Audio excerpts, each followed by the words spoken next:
सजदा अली वाला तेनू सजदा अली वाला सोना लगदा अली वाला सोना लगदा अली वाला। जी बिल्कुल दादू का मां आया आदि रजा चना है। मां हिन वक्त मौजूद आया सीता रोड रहमानी नगर जी दरगाह ते जिथे जेको है सो महफिल मिलाद जेकी है सो अंजुमन गुलामान वेलफेयर सिंध जे तरफा मुनक़िद कई वई जिनमें कसीर तादाद में जेको है सो आशिकान रसूल शिरकत कई है। हिते जेको ख़ुसूसी शिरकत आयो आहे अंजुमन गुलामान वेलफेयर कलंदर सिंध जी जेको सरवाण आहे सैयद गुलाम हैदर शाह उन शिरकत कई है। उन सां ॻाल्हि ॿोल कंदासीं ऐं हिते आयल मौजूद आशिकान रसूल ऐं ग्रुप इंचार्जन सां ॻाल्हि ॿोल कंदासीं त उन्हनि जो हिन सिलसिले जो छा पैगाम आहे, उन्हनि उहे हिन महफ़िल में अची कीअं मिलाद मल्हाए रहिया आहिनि। हा दाई असांजी महफ़िल जेका आहे सो हमेशह हर साल हिते तमामु बेहतरीन जेको अंदाज़ मां ऐं हिन महफ़िल खे काफ़ी सारूं अञा थी वियूं आहिनि। हीअ सीता असांजी अंजुमन गुलामान कलंदर जो ख़ासि हंधि आहे।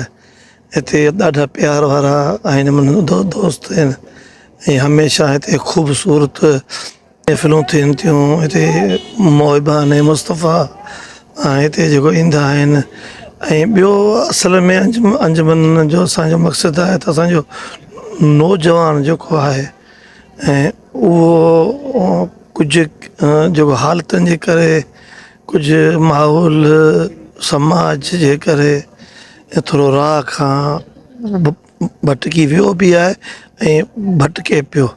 इन करे जेको आहे सो अंजुमन गुलामान कलंदर जो फोक्स आहे उन ते त उन नौजवान जी ज़हन जे मुताबिक़ हुननि जे मज़ाज जे जेको मुताबिक़ इन मुताबिक़ असां कोशिशि करियूं त उन्हनि जी अहिड़े क़िस्म सां तरबियत थिए ऐं उहे वरी उन दायरे में अचे जेको दायरा जेको आहे सो इंसानियत जो आहे जंहिंमें किरदारु हुजे इख़लाक़ हुजे ऐं इहे सभु शयूं असांखे ॿिए कंहिं बि फ़लसफ़े में फ़िक्र में कोन थियूं मिलनि, उहे असांखे मिलनि थियूं महबूब करीम सल्लल्लाहु अलैहि वसल्लम जे उन आला किरदार में उन तालीम में।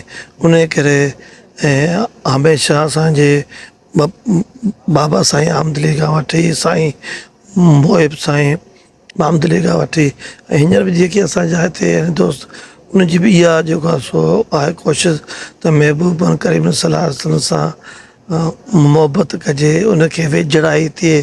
उन वेझड़ाई जो तॾहिं थींदी जॾहिं असीं कसरत दुरूद पाक जो अमल कंदासीं। जेके महफ़िलूं असां सजायूं था इहे बि उन जी कड़ी आहिनि त हिन दौर जी ज़रूरत आहे।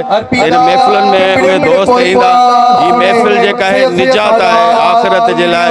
हिन में जेके बि ईंदा आका असांजे मिलाद में उन्हनि खे आख़िरत में बख़्शिश मिलंदी। असां हिन स्टेज तां सभिनी उन नौजवान नस्ल खे इहा रिक्वेस्ट कंदासीं त सुञाणो पंहिंजो पाण खे, पंहिंजे नस्ल खे जेकॾहिं बचाइणो अथव त आका सां वालियाना मोहबत कयो त तव्हांजो नस्ल बची थो सघे, हीअ क़ौम बची थी सघे, हीअ मुल्क बची थो सघे, असांजो इस्लाम बची थो सघे। जेकॾहिं न त हींअर तबाही जा कारण जेके आहिनि पूरी दुनिया में छायल आहिनि। सो महिरबानी करे पंहिंजो पाण खे सुञाणो, जंहिं पंहिंजो पाण खे सुञातो उन ख़ुदा खे सुञातो। बिल्कुलु तव्हां आशिकान रसूल ऐं अंजुमन गुलामान कलंदर वेलफेयर सिंध जे सरवाण सैयद गुलाम हैदर शाह जी ॻाल्हि ॿोल ॿुधी ऐं ग्रुप इंचार्जनि जी ॻाल्हि ॿोल ॿुधी। उन्हनि जो इहो ई चवणु आहे त असां जेको आहे सो हर साल जीअं हिते महफ़िल मुनक़िद कई वेंदी आहे नबी करीम सल्लल्लाहु जे मिलाद जे सिलसिले में ऐं हिन साल बि उहा मुनक़िद कई वई आहे जंहिंमें वॾे तइदाद में जेको आहे आशिकान रसूल शिरकत कई आहे। ऐं हिन वेलफेयर जेको अंजुमन गुलाम कलंदर वेलफेयर सिंध आहे हिन जो इहो ई पैगाम आहे त हिन दौर में जेको आहे सो नौजवान जेके आहे सो तमामु हिकु घणी